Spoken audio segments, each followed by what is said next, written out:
Sociology के किसी भी चैप्टर को करने से पहले उस चैप्टर के मीनिंग को जानने की कोशिश करना चाहिए। कल्चरल चेंज मतलब नाम से ही पता चल रहा है कि कल्चर में जो चेंज आया है, सोसाइटी के बिहेव करने के पैटर्न में जो चेंज आया है, उसकी हम बात करने वाले हैं। हम देखेंगे क्या वो फैक्टर्स थे जिनके कारण ये चेंजेस आए, ये चेंजेस क्या हैं और आज के समय हमें क्या देखने को मिल रहा है।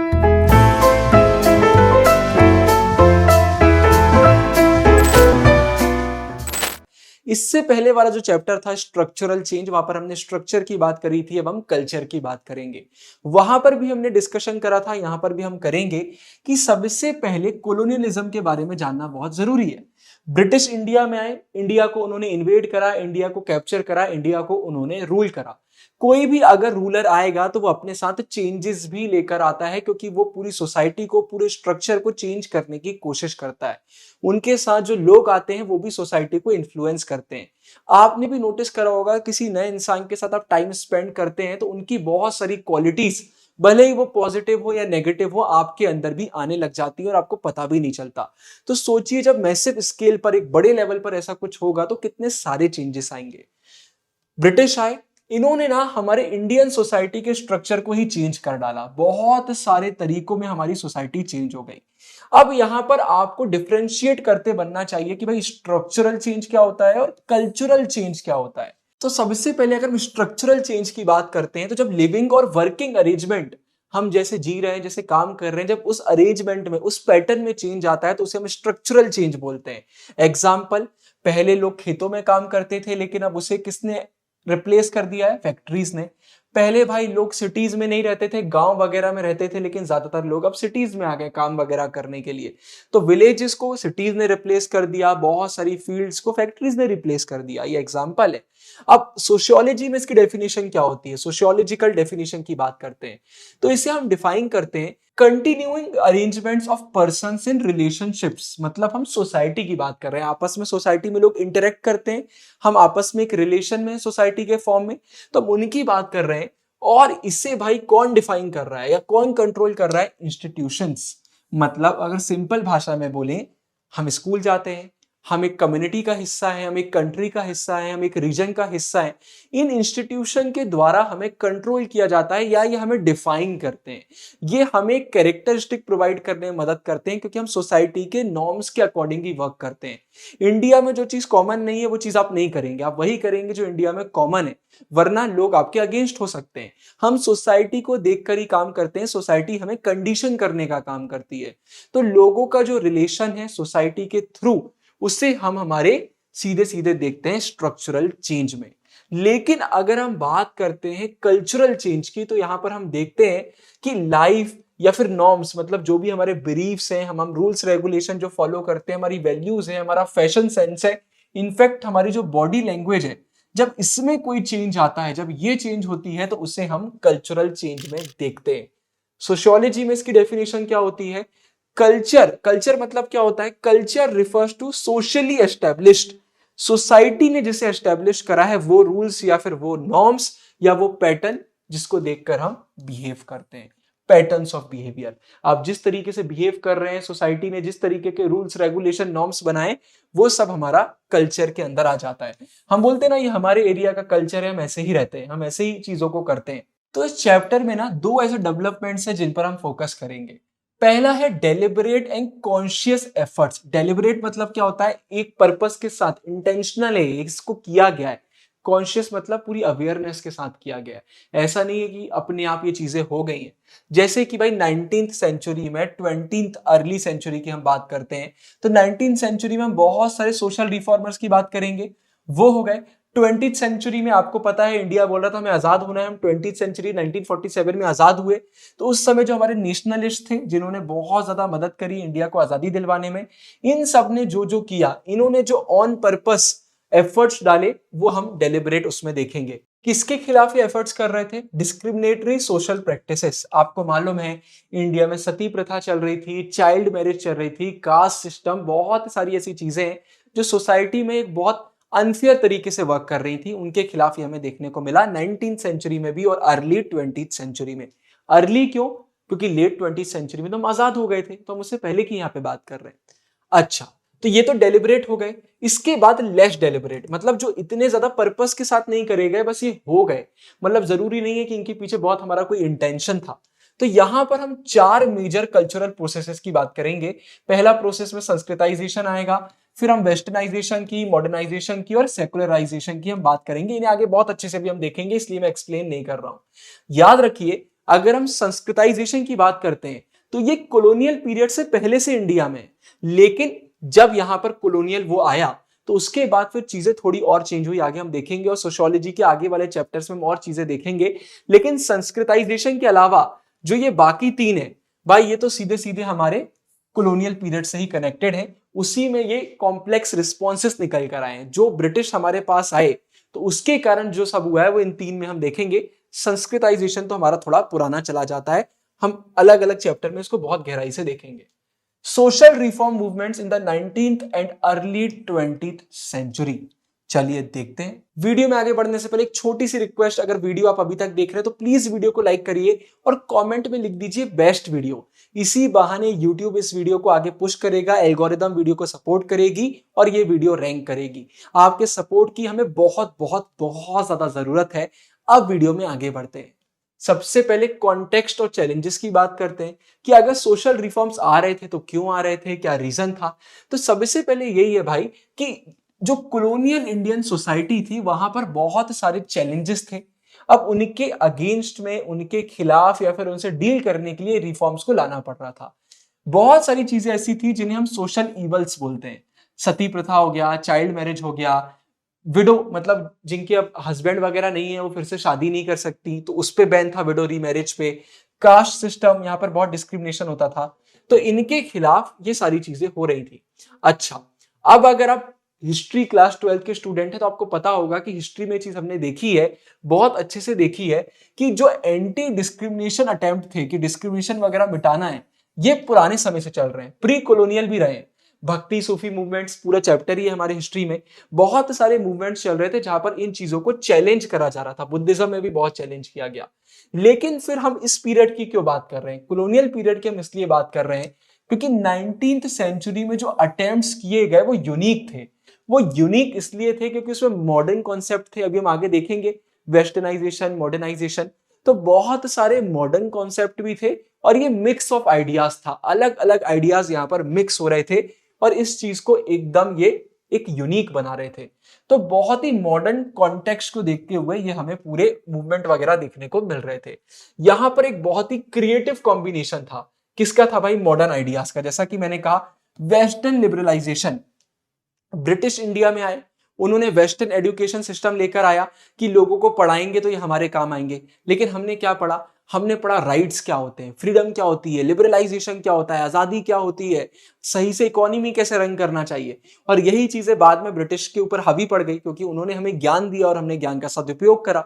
तो वही हम देख रहे हैं, जो वेस्टर्न लिबरलिज्म का आइडिया है, आजादी वगैरह में जो भी इन लोग बातें करते हैं, जिस तरीके से जिंदगी जीने की इन लोग अप्रोच रखते हैं, हमने उसको भी यूज करा। और जो हमारी ट्रेडिशनल लिटरेचर है, मतलब हमारे इंडिया के जो पुराने टेक्स्ट वगैरह हैं, उन्हें भी अब हमने एक न्यू पर्सपेक्टिव से देखने की कोशिश करी। आगे इसके हम एग्जांपल्स भी देखेंगे। अब देखिए, the modern framework of change, एक मॉडर्न फ्रेमवर्क की बात करी जा रही है कि क्या भाई हमें चेंजेस के रीजन वगैरह देखने को मिल रहे हैं, क्या ऐसी एक सिचुएशन है जिसके कारण चेंजेस वगैरह आ रहे हैं। तो यहां पर नाम निकल कर आता है सतीश सबरेवाल का। ये एक बहुत ही फेमस सोशियोलॉजिस्ट हैं। इन्होंने भाई 3 की मॉडर्न एस्पेक्ट हमें बताए जो आज के कॉन्टेक्स्ट को देख के हुए हैं कि भाई जो चेंज वगैरह आ रहा है उससे रिलेटेड इन्होंने बातें करी है। तो पहला जो चीज निकल कर आता है वो है मोड्स ऑफ कम्युनिकेशन। आपको पता है कम्युनिकेशन पहले से बहुत चेंज हो चुका है। Printing press, telegraph, steam ship जो स्टीम से चलती है शिप, रेलवेज, इन सब ने मूवमेंट को बहुत तेजी से बढ़ा दिया है। सिर्फ लोगों के मूवमेंट को नहीं, आइडियाज को भी। आपको इंडिया में बैठे बैठे आज कोई आइडिया आता है, पूरे वर्ल्ड के साथ शेयर कर सकते हैं। तो उस समय भी चीजें बहुत तेजी से चेंज हो रही थी, नए आइडियाज, नए लोग, मूवमेंट बहुत तेज हो गया था। तो भाई जो रिफॉर्मर्स हैं उन्होंने अपने आइडियाज को ना बहुत तेजी से एक्सचेंज करा, मतलब डिस्कशन करे, लोगों को सुना, उनको अपनी बात बताई, तो पूरे इंडिया में बातें फैलने लग गई। इसका एग्जाम्पल यहाँ पर कुछ हमारे सोशल रिफॉर्मर्स का एग्जाम्पल निकल कर आ रहा है। जैसे अगर हम केशव चंद्र सेन की बात करते हैं, ये बंगाल के थे, इन्होंने मद्रास को विजिट करा 1864 में। फिर पंडिता रामाबाई, ये भी हमारी सोशल रिफॉर्मर, इन्होंने भी बहुत ट्रेवल करा। तो ट्रेवल करके ना ये लोगों को अवेयर करने का काम करते थे, डिस्कशन वगैरह करते थे। फिर बहुत सारे ऑर्गेनाइजेशन हमें देखने को मिले। पहला पॉइंट आता है कम्युनिकेशन, की क्या रीजन है जिसके कारण इतने चेंजेस हो रहे हैं। तो पहला कम्युनिकेशन आता है और दूसरा आता है फॉर्म्स ऑफ ऑर्गेनाइजेशन। बहुत सारे मॉडर्न सोशल ऑर्गेनाइजेशन हमें देखने को मिले। ब्रह्मो समाज बंगाल का, आर्य समाज पंजाब का, All India Muslim Ladies Conference, Anjuman Khawateen Islam, ये याद रखिएगा, है ना, इन्हें फाउंड किया गया। जैसे लिखा हुआ है, ये वॉज फाउंडेड इन 1914। अगर ब्रह्मो समाज की बात करते हैं, ये हमारा फॉर्म हुआ था भाई 1828 में। अगर हम आर्य समाज की बात करते हैं, ये हमारा हुआ था 1875 में। ये हमें स्वामी दयानंद जी ने एस्टेब्लिश किया था हमारे, और हमारा ये राजा राम मोहन रॉय जी ने, नाम बहुत फेमस है, आपको पता होगा। तो 1914, 1875, 1828 में ये हमें अलग अलग सोशल ऑर्गेनाइजेशंस देखने को मिल रहे थे। इन लोग क्या कर रहे थे, सोसाइटी को चेंज करने का काम कर रहे थे, सोशल इविल्स वगैरह को मिटाने का काम कर रहे थे। अच्छा, तो जो ये रिफॉर्मर्स थे ना, जो रिफॉर्म लेकर आना चाहते हैं, चेंज लेकर आना चाहते हैं, इन लोग पब्लिक मीडिया जैसे न्यूज़पेपर्स, जर्नल्स, इन सब का यूज करते थे, है ना। डिबेट वगैरह हो रही है, लोगों तक आइडियाज शेयर हो रहे हैं, फिर ट्रांसलेशन वगैरह होने लगा, तो इससे आइडियाज और तेजी से फैलने लगे। जैसे एग्जाम्पल निकल कर आता है विष्णु शास्त्री जी का, ये भी एक सोशल रिफॉर्मर थे। इन्होंने मराठी ट्रांसलेशन पब्लिश करा था, किसका, विद्यासागर, ये भी एक सोशल रिफॉर्मर थे, इनकी बुक का। अब कहां पर करा था, इंदु प्रकाश, ये एक वीकली न्यूज़पेपर था, उसमें 1868 में। तो देखिए, किसी और सोशल रिफॉर्मर के आइडियाज को दूसरी लैंग्वेज में ट्रांसलेट करना, लोगों तक फैलाना, तो लोगों तक जब ये चीजें अच्छे से फैलती हैं तो उससे बहुत बेनिफिट होता है सोसाइटी को। फिर तीसरे नंबर पर नेचर ऑफ आइडियाज। भाई सीधी बात है, अब नए जो आइडियाज आ रहे थे वो लिबरलिज्म, मतलब फ्रीडम, राइट्स, इक्वालिटी, इनकी बातें कर रहे थे। इनफैक्ट मैरिज को लेकर पर्सपेक्टिव चेंज हो रहा था, होम मेकिंग, घर को कैसे संभालना है, home related, house hold related जितनी बातें हैं, वहां पर अब फ्रेश पर्सपेक्टिव्स निकल कर आ रहे थे, है ना।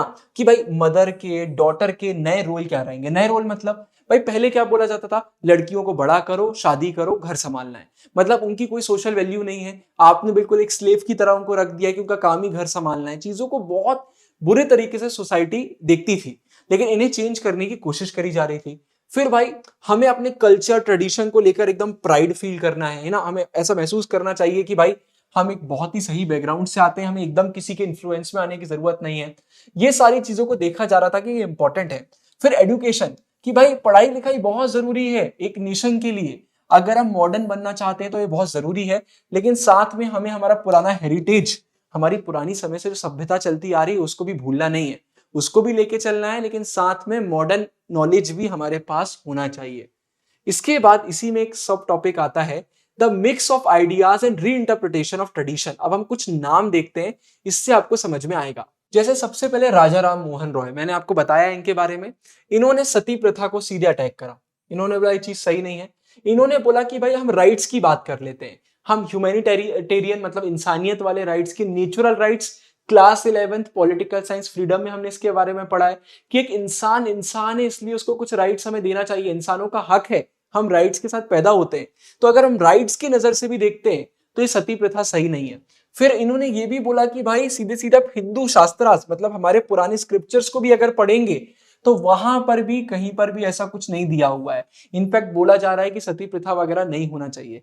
आप एंगल देख रहे हैं, हमारे पुराने जो सीक्रेट टेक्स्ट वगैरह हैं उन्हें ही रीइंटरप्रेट करा जा रहा है। लोगों को ये नहीं बोला जा रहा कि आप सती प्रथा बंद करो, उन्हें बोला जा रहा है कि आपके टेक्स्ट ही बोलते हैं कि सारी चीजें नहीं होना चाहिए। तो लोगों को उन्हीं के स्टाइल में चेंज करने की कोशिश करी जा रही थी, ये नहीं करा जा रहा था कि उनके अगेंस्ट जाया जा रहा है। तो ये एक बहुत तरीका था सॉलिड, जिससे चीजों को ठीक करा जा सके। फिर हम रनाड़े जी की बात करते हैं, इन्होंने भी यही शास्त्रिक, हमारे शास्त्र वगैरह की बातें करी। इन्होंने बोला कि भाई हम अगर बात करते हैं विडोज की रीमैरिज की, तो ये आप देखेंगे कि इसके बारे में मेंशनिंग है। अगर हम पुरानी हिस्ट्री में जाएंगे, हम पुराने टेक्स्ट वगैरह पढ़ेंगे, तो वहां पर कोई मनाही नहीं है। रनाडे जी ने तो सीधे सीधे एग्जाम्पल दे दिए थे कि भाई आप देख लीजिए, परमिशन तो आपके ही टेक्स्ट में दी गई है, हम कोई नई चीज नहीं मांग रहे हैं। इसके बाद फिर सर सैयद अहमद खान, नाम से ही पता चल रहा है ये एक मुस्लिम थे। इन्होंने मुस्लिम सोसाइटी को चेंज करने की बहुत कोशिश करी। इत्तेहाद, ये टर्म याद रखिएगा, मतलब फ्री इंक्वायरी, इन्होंने बोला कि भाई अगर आप सही से इस्लाम को पढ़ेंगे तो आप देखेंगे कि इस्लाम खुद सपोर्ट करता है कि हर किसी को रीजनिंग करने का, क्वेश्चन पूछने का, कुरान को अपने हिसाब से इंटरप्रेट करने का हक है। इनफैक्ट आज के समय अगर कोई मॉडर्न प्रॉब्लम है जिसका डायरेक्ट सोल्यूशन हमारे कुरान में नहीं दिया हुआ है तो उस पर भी हम सोच सकते हैं, समझ सकते हैं। मतलब क्वेश्चनिंग करने को इन्होंने बहुत सपोर्ट करा। इन्होंने ये भी बोला कि मॉडर्न साइंस जो नेचर के लॉज वगैरह डिस्कवर कर रहा है उसमें और हमारे कुरान में जो बातें बोली गई हैं उसमें बहुत सिमिलैरिटीज हैं। तो कुल मिलाकर इन्होंने लोगों को थोड़ा अवेयर करने की, उन्हें थोड़ा मॉडर्न करने की कोशिश करी। फिर हमारा जो नया एजुकेशन सिस्टम था भाई सीधे सीधे बहुत लिबरल था, साथ में इसमें बहुत सारे मूवमेंट, बहुत सारे अलग अलग टाइम फेजेस से भी इंस्पायर हो रहे थे। खास तौर पर अगर हम बात करते हैं यूरोप के बहुत सारे मूवमेंट की और यूरोप के टाइम फेजेस की, तो उसको बहुत लोगों ने अच्छे से देखा और उससे इंस्पायर हुए। जैसे एग्जांपल आते हैं यूरोपियन रेनेसॉ, ये भाई सीधे सीधे एक फेज था जहां पर इन लोग मॉडर्न हो रहे थे, क्रिएटिविटी को एक्सप्लोर कर रहे थे। यूरोप में भी अलग अलग टाइमलाइंस चली हैं, जैसे इंडिया में ना आजादी से पहले, आजादी के बाद, वैसे ही भाई इनलाइटनमेंट ये भी एक पीरियड था जहां पर सीधे सीधे यही बोला जा रहा था हमें मॉडर्न साइंस को ज्यादा सपोर्ट करना चाहिए, हमें रिलीजन से हटके भी बातें करना चाहिए। रिफॉर्मेशन ये तो एक बहुत बड़ा मूवमेंट था चर्च के खिलाफ कि चर्च की अथॉरिटी को कम करना है, साइंटिफिक रीजनिंग वगैरह को ज्यादा सपोर्ट करना है। तो जब यूरोप में सारी चीजें हुई तो यहाँ पर भी बहुत सारी किताबें लिखी गई, उन्हें भी हमने यूज करा, हम बहुत इन्फ्लुएंस हुए इन चीजों से। अब लेकिन यहाँ पर आ रहा है की डिबेट इन अपोजिशन। हर एक अच्छी चीज को सपोर्ट नहीं किया जाता है। सबसे पहले अगर हम महिलाओं को पढ़ाने की बात करते हैं, फीमेल्स को पढ़ाने की बात करते हैं, तो वहां पर क्या बोला गया भाई, सबने इसको सही नहीं माना। सबसे पहले हमारे अगर हम रिफॉर्मर्स की बात करते हैं, जो रिफॉर्म लाना चाहते हैं, उनका कहना था कि अगर आप विमेन को पढ़ाओगे नहीं तो सोसाइटी कभी भी डेवलप नहीं कर पाएगी, कभी भी प्रोग्रेस नहीं करेगी। इनका कहना था कि ये सब करवाना बहुत बहुत जरूरी है।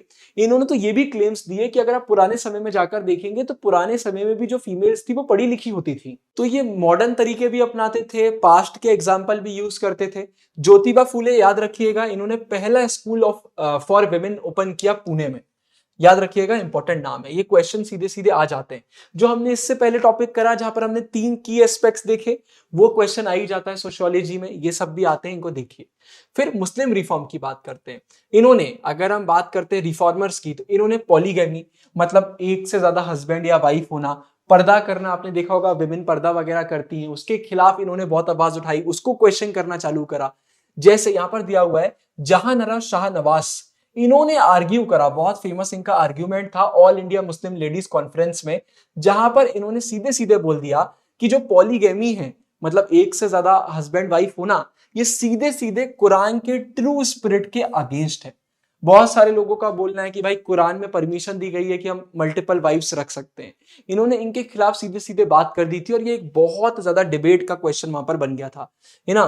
तो ये बहुत ज्यादा मुस्लिम प्रेस वगैरह में डिबेट किया गया था। फिर अगर हम हिंदू कम्युनिटी की भी बात करते तो ऑर्थोडॉक्स, पुरानी सोच वाले, कट्टरवादी, हार्डलाइनर्स, इन्होंने क्या बोला भाई, इन्होंने अपनी धर्मसभा बना ली। बंगाल में कम्युनिटी बनाई धर्मसभा, और इन्होंने ब्रिटिश के सामने पेटिशन साइन किया, पेटिशन लेकर गए कि सीधे सीधे जो भी रिफॉर्मर्स है इनके पास कोई राइट नहीं है कि हमारे पुराने सेक्रेड टेक्स्ट को इन लोग रीइंटरप्रेट करें।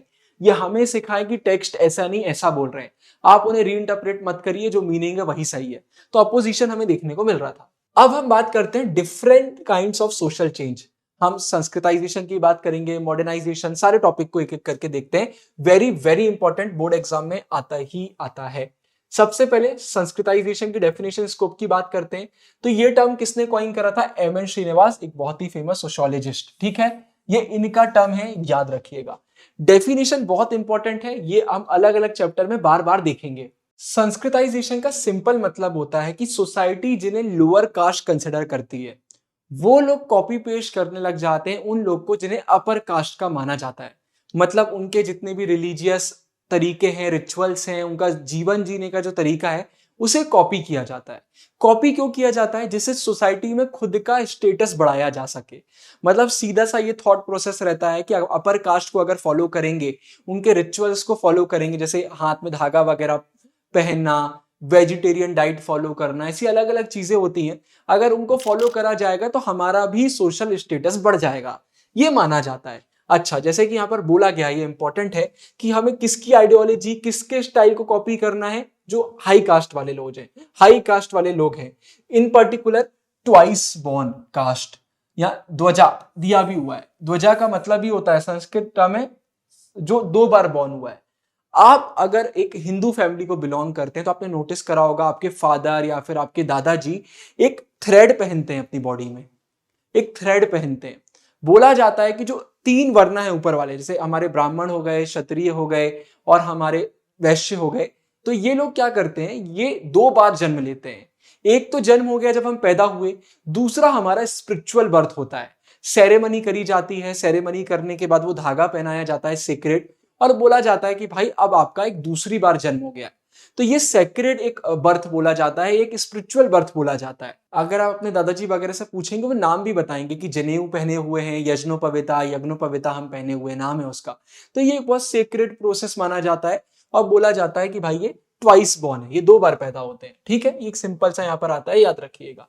तो भाई इन्फ्लुएंस बहुत साइडेड रहता है, जैसे लैंग्वेज वगैरह भी कॉपी करी जाती है, लिटरेचर, म्यूजिक, रिचुअल, आइडियोलॉजी, जिंदगी जीने का तरीका सब कॉपी पेस्ट करा जाता है। लेकिन यहाँ पॉइंट याद रखिएगा, सीधी सी बात है, ऐसा नहीं है कि आपने अपर कास्ट वालों को कॉपी पेस्ट करा और सोसाइटी आपकी रिस्पेक्ट करने लग जाएगी। 2-3 चीजें जो आपके पास पहले से होना चाहिए, जैसे कि भाई सिंपल सी बात है कि आप पहले से अच्छी इकोनॉमिकली स्ट्रांग है, पैसा वगैरह बहुत है, या सोसाइटी में आपके पास पावर बहुत है, तो इन चीजों से फिर बोला जाता है कि हाँ आप कुछ अच्छा सही से कर सकते हैं। तो वही है कि जो लोकल कास्ट सिस्टम वगैरह चल रहा है उसमें आप ऊपर आ सकते हैं, लेकिन बात वही है कि अगर आपके पास पहले से पॉलिटिकल पावर है या फिर आप अमीर हैं तभी ये सब होता है। तो आपने नोटिस करा होगा आपके आसपास कुछ ऐसे लोग होंगे जो बहुत पावरफुल हैं, तो उन्होंने भी इस चीज को फॉलो किया होगा। ऑब्जर्व करिए, आसपास ही आपको एग्जाम्पल मिल जाएंगे। लेकिन रीजनल वेरिएशन हमें देखने को मिलता है।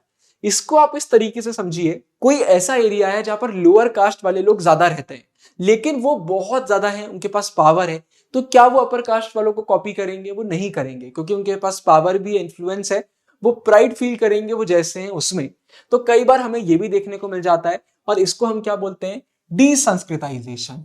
मतलब वही है, वो एरियाज जहां पर नॉन संस्कृतिक, मतलब वो लोग जो हिंदू सोसाइटी का पार्ट नहीं है, या फिर अगर है भी तो लोअर उसमें आते हैं। ठीक है, तो वो कास्ट वाले क्या रहते हैं, वो सीधे इन चीजों के अपोज में बात करने लग जाते हैं, तो उनका इन्फ्लुएंस ज्यादा है, तो हमें डीसंस्कृताइजेशन भी वहां देखने को मिलता है, उल्टा सिस्टम हो जाता है। तो ऐसी सोसाइटी बन जाती है जहां पर लोग इनसे इन्फ्लुएंस हो रहे हैं, ये हिंदू सोसाइटी से इन्फ्लुएंस नहीं हो रहे हैं, ये कॉपी नहीं कर रहे हैं, क्योंकि इनका डोमिनेशन है।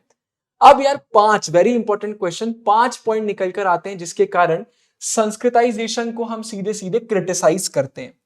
पहला पॉइंट निकल कर आता है, ये सोशल मोबिलिटी को एक्सेजरेट करता है। इसका मतलब क्या है भाई? ठीक है, आप इस प्रोसेस को फॉलो करके अपनी ऊपर नीचे कर रहे हैं पोजीशन, जो हायरार्की है आप उसमें ऊपर नीचे हो रहे हैं, लेकिन फिर भी आप एक हायरार्की फॉलो कर रहे हैं ना, मतलब आप ऊपर से नीचे आ रहे हैं, नीचे से ऊपर जा रहे हैं, लेकिन फिर भी है तो आप इसी के अंदर ना।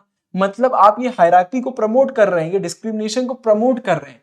कोई भी स्ट्रक्चरल चेंज नहीं आता, ऐसा नहीं हो रहा है कि कास्ट सिस्टम ही खत्म हो गया, आप उसका ही पार्ट बने हुए हो, इनइक्वालिटी बनी रहती है, आप उसी में बस ऊपर नीचे कर सकते हो। फिर एक्सेप्ट इनइक्वालिटी, अगर आप संस्कृताइजेशन को फॉलो कर रहे हो तो ऑटोमेटिकली आप ये एक्सेप्ट कर रहे हो कि सोसाइटी में इनइक्वालिटी है और इनइक्वालिटी रहना ही चाहिए। मतलब जो अपर कास्ट वाले लोग हैं वो सुपीरियर हैं, डिजायरेबल हैं, और लोअर कास्ट वाले इंफीरियर हैं। तो ये दूसरा पॉइंट आता है। तीसरा पॉइंट आता है जस्टिफाइज एक्सक्लूजन, बहुत इंपॉर्टेंट पॉइंट है। ये सीधे सीधे बोलता है पॉल्यूशन प्योरिटी सही है, मतलब कुछ लोग एकदम प्योर हैं, कुछ लोग एकदम पॉल्यूटेड हैं। मतलब हमारे जो लास्ट वर्ना में लोग आते हैं उन लोगों को, शूद्र वगैरह लोगों को बिल्कुल इज्जत नहीं मिलना चाहिए, आप ये बोलना चाह रहे हो। तो ये जो एक्सक्लूजन वगैरह है, जिन लोगों को एक्सक्लूड करा जा रहा है उसको भी जस्टिफाई कर देता है। फिर जो नेगेटिव प्रैक्टिसेस हैं, जैसे भाई इसको बहुत अच्छे से समझना, अपर कास्ट के बहुत सारे ऐसे रिचुअल वगैरह हैं जो डायरेक्टली विमेन के अगेंस्ट भी चले जाते हैं, जैसे सेक्लूडिंग गर्ल्स एंड विमेन। आप उनको पर्दा करवा रहे हो, या फिर आप उन्हें घूंघट करवा रहे हो, आप उन्हें बाहर सोशल लाइफ में इंटरेक्ट करने नहीं दे रहा है, पढ़ने लिखने नहीं दे रहा है, आप उनको एकदम अलग करके रख रहे हो, है ना। Dowry practices instead of bride price. कुछ पुराने ट्रेडिशन ऐसे हैं जब आप ब्राइड प्राइस फॉलो करा जाता है, मतलब लड़के वाले लड़कियों को पैसे देते हैं, लड़कियों के परिवार वालों को पैसे देते हैं कि आपकी बेटी को अगर हम ले जा रहे हैं तो उसके बदले हम आपको एक ब्राइड प्राइस देकर जा रहे हैं। आज के समय उल्टा है कि आपकी बेटी भी हमें दे दीजिए, साथ में रुपए भी हमें दे दीजिए। तो डाउरी वगैरह है इंस्टेड ऑफ ब्राइड प्राइस, और कास्ट डिस्क्रिमिनेशन तो है ही। तो नेगेटिव प्रैक्टिसेस और बढ़ जाती हैं संस्कृताइजेशन के चक्कर में, इसको भी ये अडॉप्ट कर लेता है। फिर इरोड्स दलित कल्चर, हर किसी का अपना कल्चर होता है, ऐसे ही दलित समाज का भी कल्चर है। ठीक है भाई, सीधी बात है, उन लोग लेबर वर्क ज्यादा करते हैं, तो आप सीधे सीधे बोल देते हो कि दलित लोग जो काम कर रहे हैं, जो लास्ट कैटेगरी वाले लोग काम कर रहे हैं, वो बेकार काम है। आप उनके काम को बेकार बोल रहे हो, जबकि कोई काम बड़ा छोटा नहीं होता। तो आप उनकी इज्जत भी खराब कर रहे हो और उस काम को भी आप डिमीन करने का काम कर रहे हो।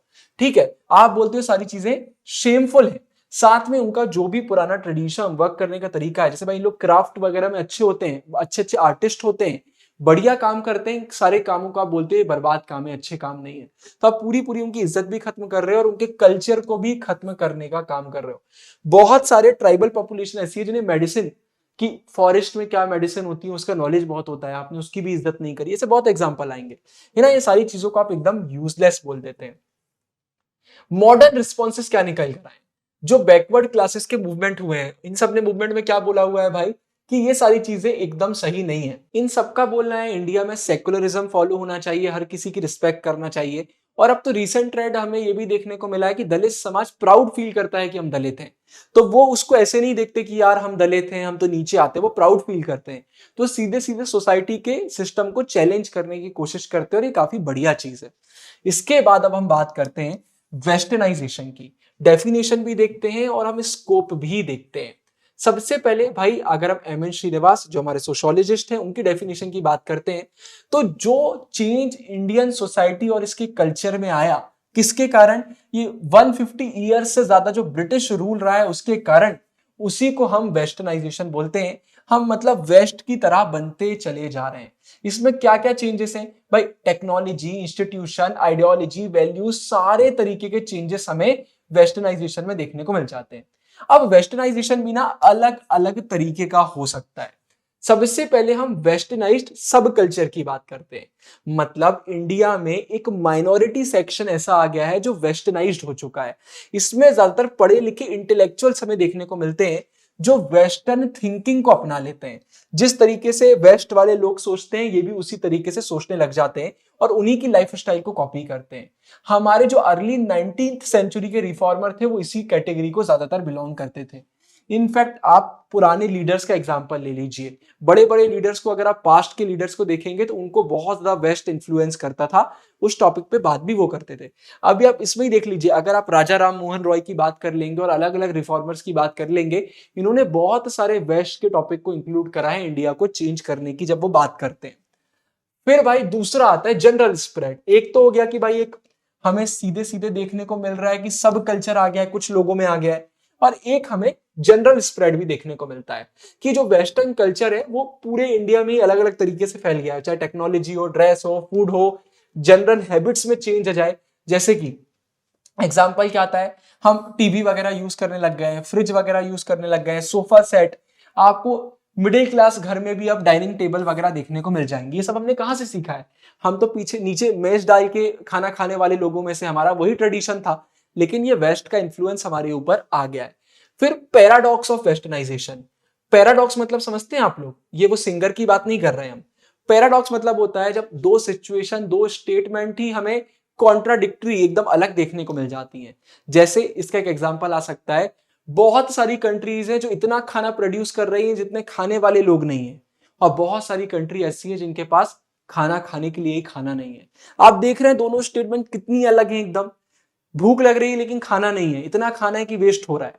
तो ये सब पैराडॉक्स का एग्जांपल आता है। तो वेस्टर्नाइजेशन में हम सीधे सीधे देखते हैं कि भाई जो बाहर के कल्चर है उनको कॉपी करने की हम कोशिश करते हैं, लेकिन इसका ये मतलब नहीं है कि हम सारी चीजें कॉपी कर लेते हैं। हो सकता है हम इक्वालिटी, डेमोक्रेसी जैसी प्यारी प्यारी चीजें कॉपी ना करें, लेकिन फालतू फालतू चीजें हम कॉपी कर लें। तो वो डिपेंड करता है हम क्या कॉपी कर रहे हैं, क्या कॉपी नहीं कर रहे हैं। जैसे देखो एग्जाम्पल आता है, कॉन्ट्राडिक्टरी एग्जाम्पल देखते हैं। लोग वेस्टर्न एडुकेटेड हो सकते हैं, मतलब हो सकता है वेस्टर्न तरीके से पढ़ाई कर रहे हैं। इंडिया के ज्यादातर स्कूल में आप देखेंगे, जितने भी स्कूल हैं सब जगहों पर हम वेस्टर्न एजुकेशन ही फॉलो कर रहे हैं, लेकिन उसके बाद भी आपके व्यूज ऐसे हो सकते हैं जो सीधे सीधे किसी कम्युनिटी, किसी के खिलाफ एकदम बेकार हो सकते हैं। मतलब आप डिस्क्रिमिनेटरी हो सकते हैं, आप प्रेजुडाइज वगैरह कर सकते हैं। हो सकता है बहुत पढ़े लिखे, आपने देखा होगा, हो सकता है आपके पेरेंट्स या फिर आपके दादा दादी जी बहुत पढ़े लिखे लेकिन वो आज भी कास्ट में मानते हैं। हो सकता है वो आज भी किसी को ऊपर किसी को नीचे देखते हैं। तो वो चीजें हो सकती है, बहुत कॉमन है इंडियन सोसाइटी में, है ना। यही हो सकता है हमने वेस्टर्न इंटीरियर्स को कॉपी कर लिया, लेकिन हमारे आइडियाज आज भी वैसे ही हैं विमेन को लेकर। मतलब सीधी बात है, आप सारे इंटीरियर से यही एग्जांपल ले लो, जैसे अगर आप घर वगैरह बनवा रहे हो सकता है वेस्टर्न स्टाइल में बनवा रहे हो, लेकिन आप घर में जो लोग रह रहे हैं उनके आइडिया आज भी पुराने जमाने के हैं। तो कुछ भी हो सकता है। जैसे फीमेल फोर्टिसाइड, बच्ची पैदा भी नहीं हुई और आपने उसको मार दिया कि यार एक लड़की पैदा होने वाली है, तो कुछ भी होता रहता है। विमेन के खिलाफ तो बहुत देखने को मिलता ही है। तो यही है कि हम टेक्नोलॉजी भी यूज कर रहे हैं लेकिन उसके बाद भी हम चीजों को सही नहीं कर रहे हैं, तो बहुत चीजें प्रॉब्लमेटिक है। फिर आजकल तो ऐसा भी आपने सोशल मीडिया में देखा होगा, टेक्नोलॉजी को ही यूज करके विमेन के खिलाफ काम किए जाते हैं, फेक फोटोज वायरल हो जाती हैं, धमकियां मिलने लगती, क्या क्या नहीं होता है। तो बहुत चीजें, एग्जाम्पल मैं आपको बताने लग जाऊंगा तो वीडियो 2 घंटे की बन जाएगी। फिर चैलेंजिंग जनरलाइजेशन, श्रीनिवास जी का ये बोलना था कि मेनली सिर्फ अपर कास्ट वाले लोग हैं जो वेस्टर्नाइजेशन को फॉलो करते हैं, लेकिन भाई इस चीज को हम सब पर अप्लाई नहीं कर सकते। फॉर एग्जाम्पल अगर हम थियास, एक कम्युनिटी है केरला की, अगर हम उनकी बात करते हैं, इन लोग अपर कास्ट में नहीं आते, लेकिन इसके बाद भी इन्होंने वेस्टर्न बेस को अपनाया है। ये कास्ट सिस्टम को जब चैलेंज करते हैं तो ये वेस्टर्न तरीकों को ही अपनाते हैं, है ना, ये मॉडर्न लाइफ जीने की कोशिश करते हैं। तो श्रीनिवास जी ने बोला कि सिर्फ अपर कास्ट वाले लोग वेस्टर्नाइज्ड हो रहे हैं, लेकिन ऐसा नहीं है। हमें अलग अलग जगहों पर सब सारी अलग अलग चीजें देखने को मिलती हैं। अगर हम नॉर्थ ईस्ट की बात करते हैं तो वहां पर वेस्टर्न एजुकेशन के चक्कर में बहुत सारे लोग ऐसे हैं जिनको भाई सोशली ऊपर बढ़ने का मौका मिला हुआ है। बहुत सारे ट्राइबल लोग ऐसे हैं जो इंग्लिश बोलना सीख गए, तो वो इंग्लिश के थ्रू आपस में भी इंटरेक्शन करते हैं। तो अलग अलग चीजें हो रही हैं भाई, ऐसा नहीं है कि हम एक चीज लेकर बैठ जाएंगे। इसके बाद अब हम बात करते हैं मॉडर्नाइजेशन की और सेकुलराइजेशन की। तो सबसे पहले भाई मॉडर्नाइजेशन, मॉडर्न होने की हम बात कर रहे हैं। तो पुराने जमाने में मॉडर्नाइजेशन टर्म यूज किया जाता था वेस्ट यूरोप और नॉर्थ अमेरिका में जो डेवलपमेंट का तरीका था, जिस तरीके से इन लोग डेवलप हो रहे थे उसी को हम मॉडर्नाइजेशन बोलते थे, उसी पाथ को फॉलो करने को मॉडर्नाइजेशन बोलते थे। तो इंडिया भी उसी पाथ को बहुत तरीकों से फॉलो करता था, हम बोलते हैं कि इंडिया मॉडर्न हो रहा है, तो ये डेफिनेशन यहाँ पर यूज करी जाती है। लेकिन समय के हिसाब से चीजें बदलती हैं। 19th और 20th सेंचुरी से हमने देखा है कि इसका थोड़ा सा मीनिंग बदल रहा है। अब मॉडर्नाइजेशन को किस चीज से लिंक किया जाता है? पॉजिटिव और डिजायरेबल वैल्यूज से। हर वो चीज जो हम चाहते हैं, अच्छी है, पॉजिटिव है, उसको हम मॉडर्न होना बोलते हैं। तो समय के हिसाब से चीजें चेंज होती हैं। अब इंडिया की बात करते हैं यार, इंडिया में थोड़ा सा मीनिंग चेंज हो जाता है, क्योंकि इंडिया में जो कैपिटलिज्म है, कैपिटलिज्म मतलब गवर्नमेंट का रोल कम हो रहा है, प्राइवेटाइजेशन वगैरह ज्यादा हो रहा है, ये चालू हो गया था कॉलोनियल पीरियड में। ठीक है, बाद वगैरह का काम नहीं है, इसी समय सारी चीजें हो गई थी। तो इंडिया में इसका मीनिंग हल्का सा चेंज हो जाता है, क्योंकि बात सिंपल सी है कि अभी आप इन्वेडेड हो, आप पे किसी और का राज है, लेकिन इसके बाद भी कैपिटलिज्म जो कि एक वेस्टर्न आइडियोलॉजी है, वेस्टर्न एक आइडिया है, आपने उसको वो कर लिया है, कॉपी कर लिया है, आप उससे इंस्पायर होने लग गए। और अगर आपने कॉपी नहीं करा तो उसके बाद भी वो आपकी सोसाइटी का पार्ट बन चुका है। तो बहुत उससे डिफरेंस हो जाता है, इंडिया का एकदम डिफरेंट हो जाता है। ज्यादातर कंट्रीज में हमें देखने को मिला कि उन्होंने आजादी के बाद इन चीजों को फॉलो किया, लेकिन हमने पहले से ही कर लिया। सोशियोलॉजिकल मार्कर्स ऑफ मॉडर्निटी, मतलब सोशियोलॉजी में हम कैसे पता लगाते हैं कि मॉडर्नाइजेशन हो रहा है या नहीं हो रहा है। ठीक है, तो कुछ की एस्पेक्ट्स हैं, इंपॉर्टेंट है, आपसे बनना चाहिए। पहला, यूनिवर्सलिज्म। इसका मतलब क्या होता है? बहुत इंपॉर्टेंट है कि सिर्फ लोकल लेवल की बात नहीं हो रही है। ऐसा नहीं है कि आपके आइडियाज आपकी कम्युनिटी को देखकर बने, अब आप एक बड़े लेवल पे सोचते हैं, पूरे दुनिया के लेवल पर आप सोचते हैं ना, अब आप थोड़े से ओपन माइंडेड हो गए, ये एक बहुत बढ़िया साइन होता है मॉडर्नाइजेशन का। फिर रेशनैलिटी, हम बोलते हैं ना रेशनल डिसीजन लो, मतलब लॉजिक के साथ काम करना, आप लॉजिकल हो तभी आप आगे बढ़ रहे हो। तो भाई किसी भी चीज की कितनी यूटिलिटी है, कितनी चीजें काम की हैं, कितनी काम की नहीं है, कैलकुलेशन, साइंस, इन सारी चीजों को इमोशन या फिर किसी चीज को हम पवित्र बोल रहे हैं या इलॉजिकल है, उनके ऊपर रखना चाहिए। फिर इंडिविजुअलिज्म, मतलब हम अब इंडिविजुअल्स की बात कर रहे हैं, हम ये नहीं बोल रहे कि ये तो इस कास्ट के हैं, इस कम्युनिटी के, हम लोगों को पर्टिकुलर इंसान की तरह देख रहे हैं कि एक अकेले इंसान की क्या वैल्यू है। पढ़े लिखे लोगों को इज्जत मिल रही है, अलग अलग लेवल पर वो पहुंच रहे हैं ना। तो चाहे हम सोसाइटी की बात करें, पॉलिटिक्स की बात करें, तो हम थोड़े से इंडिविजुअल अप्रोच को अब ज्यादा अपना रहे हैं। चॉइस ओवर बर्थ, आप जहां पैदा हो गए आप उसी की हो, वैसा नहीं है। मॉडर्निटी में हम देखते हैं कि लोगों को बोला जाता है कि भाई आप अपने हिसाब से कर सकते हो काम, है ना, आपको कहां रहना है, क्या काम करना है, आप देख सकते हो। फिर मास्टरी, मास्टरी मतलब क्या होता है भाई? फेटलिज्म, सबसे पहले इसको समझिए। इसका मतलब होता है कि जो है भाई पहले से डिसाइडेड है, वही होगा जो होना होगा। मतलब हम एक डेस्टिनी की बात करने लग जाते हैं, लेकिन अब हम क्या बोल रहे हैं, नहीं भाई ऐसा नहीं है।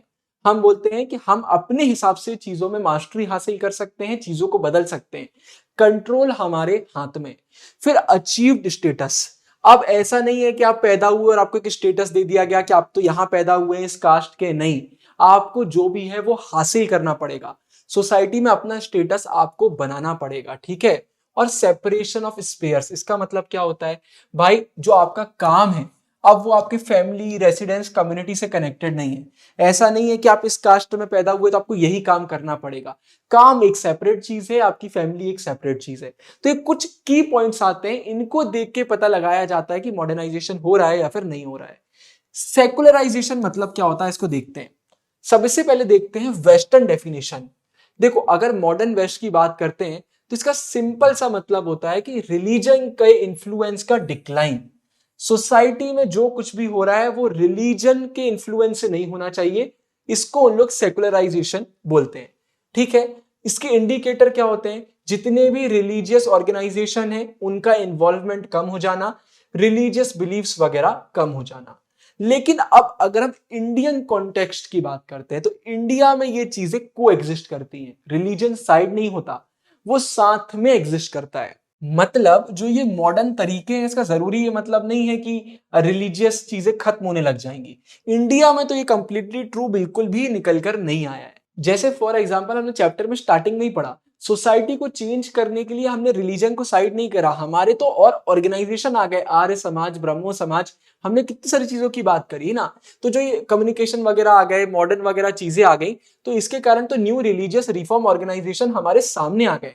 तो इंडिया में मॉडर्नाइजेशन और ये रिलीजन साथ में हमें देखने को मिल रहा है। तो हम सेकुलराइजेशन का मीनिंग क्या निकाल सकते हैं, वेस्टर्न उसमें तो मीनिंग है रिलीजियस इन्फ्लुएंस कम होना, लेकिन इंडिया में है कि को एग्जिस्टेंस देखने को मिलता है। इसका सबसे सॉलिड एग्जांपल आएगा, पहले इंडिया में कास्ट के बेसिस पे सब कुछ होता था, तो अब ऐसा नहीं है कि कास्ट हमारे यहाँ खत्म हो गई, लेकिन अब उसको एक पॉलिटिकल एंगल मिल गया। आप सुनते हैं बहुत सारी पॉलिटिकल पार्टी है जो कास्ट को मोबिलाइज करती हैं कि हम आपको रिजर्वेशन दिलवाएंगे या आपके दर्द को हम समझते हैं। तो कास्ट कहीं गायब नहीं हुआ, पुराने बिलीव्स कहीं गायब नहीं हुए, लेकिन उनमें थोड़ा सा चेंज एक आ गया है। तो देखो, secular goals and dimension of ritual, इस टॉपिक में हम देखेंगे, आपको समझ में आएगा। तो अगर आप बहुत सारे रिचुअल्स देखोगे इंडिया में, तो वो डायरेक्टली किस चीज से लिंक्ड है, वर्ल्डली या फिर प्रैक्टिकल गोल्स से। इसका एक एग्जांपल देखो, पढ़ाई रिलेटेड हमारे यहाँ पूजा होती है, हवन वगैरह कराए जाते हैं जिससे आप पैसा वगैरह कमा सको, आपकी लाइफ में प्रॉस्पेरिटी आए। तो कहीं ना कहीं जो हमारे वर्ल्डली या प्रैक्टिकल गोल्स हैं, उन्हीं से हमारे यहाँ कनेक्शन है रिचुअल्स का, ठीक है। तो ऐसा नहीं है कि हमारे यहाँ इन चीजों से दूर भाग रहे हैं, नहीं, मॉडर्न लाइफ से कहीं ना कहीं कनेक्टेड है। तो जो रिचुअल्स वगैरह ने साथ में एक सेकुलर डायमेंशन भी प्रोवाइड करते हैं। इसका मतलब क्या है, आपने देखा होगा कभी भी रिचुअल वगैरह होते हैं तो इसी बहाने लोग साथ में आते हैं, सोशलाइज वगैरह करते हैं, है ना, साथ में शो ऑफ करने का मौका मिलता है। लोग फैमिली वेल्थ, कपड़े वगैरह, ज्वेलरी वगैरह शो ऑफ करते हैं। साथ में इकोनॉमिक, पॉलिटिकल और स्टेटस वगैरह भी हमें देखने को मिल जाते हैं। कार्स आएंगी लाइन से, एक पे एक वीआईपी लोग आ रहे हैं, कार आ रही हैं, तो ये सारी चीजें हमें बहुत देखने को मिल गई हैं। कंस्पिक्यूअस, इसका मतलब क्या होता है, बहुत इजीली अब ये विजिबल होने लग गया है। तो समझ जाइए, इंडिया में जो रिचुअल वगैरह है वो पॉलिटिकल एंगल में भी है, इकोनॉमिक एंगल में भी है और सोशल एंगल में भी है। हम वो चीजें डिमांड करते हैं रिचुअल से जिससे हमको थोड़े से ज्यादा फायदे वगैरह हो सके, साथ में शो ऑफ वगैरह करने का मौका मिल जाता है, लोगों को सोशलाइज करने का मौका मिल जाता है और स्टेटस वगैरह शो करने का भी मौका मिल जाता है। और इसीलिए यहां पर एक नए टॉपिक की हम बात करेंगे और वो है सेकुलराइजेशन ऑफ कास्ट। जो मैंने अभी आपको एग्जांपल दिए वही यहां पर हम देखेंगे। पहले क्या होता था, कास्ट सिस्टम का सिर्फ एक ही रोल होता था, वो है रिलीजियस सेटअप में, कि भाई कौन प्योर है कौन पॉल्यूटेड है, बस इसी टॉपिक को हम देखते थे। लेकिन कास्ट आज के समय पॉलिटिकल प्रेशर ग्रुप का भी काम करने लग गई है। मतलब पॉलिटिकल प्रेशर डालने का काम करती है, गवर्नमेंट को इन्फ्लुएंस करने का काम करती है। और इसी शिफ्ट को, जो ये पॉलिटिकल एंगल आ गया है ना, इसी शिफ्ट को हम बोलते हैं सेकुलराइजेशन ऑफ कास्ट। आज के समय आप देखेंगे कि कास्ट रिलेटेड एसोसिएशन भी देखने को मिल रहे हैं, कास्ट बेस्ड पॉलिटिकल पार्टीज वगैरह भी हमें देखने को मिल रही हैं, और ये अपनी डिमांड को गवर्नमेंट की तरफ पुश करते हैं कि हमको ये चाहिए, ये नहीं चाहिए। तो ये चीज है। तो भाई पॉलिटिक्स में क्या होता है, आपको चाहिए बहुत सपोर्ट। सपोर्ट तभी मिलेगा जब लोगों की आप दुखती नस दबाएंगे या फिर किसी एक पर्टिकुलर टॉपिक पे बात करेंगे जिससे सब रिलेट कर पा रहे हैं। तो सीधी बात है, कास्ट में बहुत सारे लोग आ जाते हैं, तो अगर आप कास्ट स्ट्रक्चर की बात करोगे तो अपने आप बहुत सारे लोगों को इकट्ठा करने का काम कर सकते हो, क्योंकि बहुत सारी पॉपुलेशन हमारे कास्ट सिस्टम के स्ट्रक्चर में आती है। अब अगर हम कंक्लूजन की बात करते हैं तो कॉलोनियल पीरियड में ना भाई बहुत बहुत सारी चीजें हुई हैं। ज्यादातर चीजें तो ऐसी थी जो इंटेंडेड नहीं थी, मतलब ऑन पर्पस नहीं करी गई, लेकिन फिर भी बहुत लास्टिंग लंबे समय तक कॉन्सिक्वेंसेस देखने को मिले, अभी भी देखने को मिल रहे हैं। अनइंटेंडेड थे ज्यादातर, और पैराडॉक्सिकल मतलब वही कॉन्ट्राडिक्टरी कॉन्सिक्वेंसेस ज्यादा देखने को मिले। जैसे हमने जब वेस्टर्न आइडियाज पढ़े मॉडर्निटी की, कि मॉडर्न होना क्या होता है, तो इसी से जो इंडियन नेशनलिस्ट है जिन्होंने इमेजिन करा कि इंडिया कैसा होना चाहिए और उसके बाद मूवमेंट वगैरह करे, इंडिया को शेप करा, तो देखो एक हमें ये सीख मिली वेस्टर्न आइडियाज से, है ना। फिर इसके बाद इक्वालिटी डेमोक्रेसी का बहुत बड़ा इंपैक्ट रहा। आज इंडिया में हम इक्वालिटी डेमोक्रेसी की बात करते हैं, हमने कॉलोनियल पीरियड में इन चीजों को अच्छे से सीखा हुआ है ना। ये जो रिफॉर्म मूवमेंट हुए, नेशनलिस्ट मूवमेंट हुए, वहां पर भी ये चीज हमने क्लियरली नोटिस करी हुई है।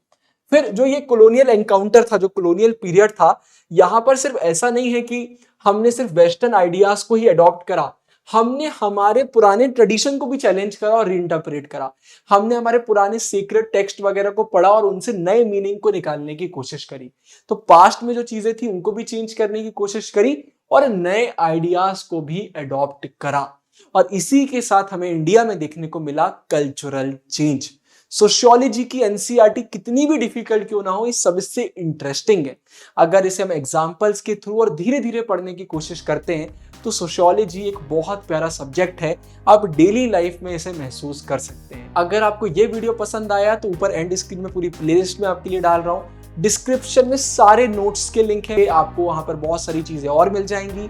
टेलीग्राम आप ज्वाइन कर सकते हैं। ढेर सारा प्यार। साइनिंग ऑफ गुरु भैया।